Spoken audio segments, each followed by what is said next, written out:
how to change language in Duolingo app. Hey guys, in this video, I am going to show you how you change language in Duolingo app. So make sure to watch this video till the end and let's get started. So the first thing that you want to do is open up Duolingo app on your mobile and make sure it is updated to the latest version available. After that, sign in to your account and you will be redirected to this page. After that, in Duolingo application at the top left corner of your screen, you can see the current language that you're currently studying. So just click on that, and from here you just want to press on the plus icon that's above the coursework.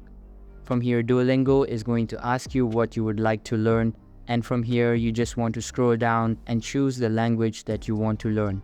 If you don't see the language that you want to learn, just scroll down and at the very bottom you will see more options, so just click on more and that's going to expand your choices, and there's different languages that you could choose from.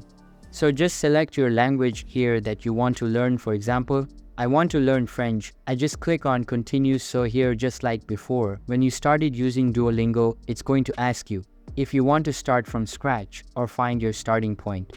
And you just need to set up your language where you're going to start. So that's how you can change language in Duolingo app. That's all for this video.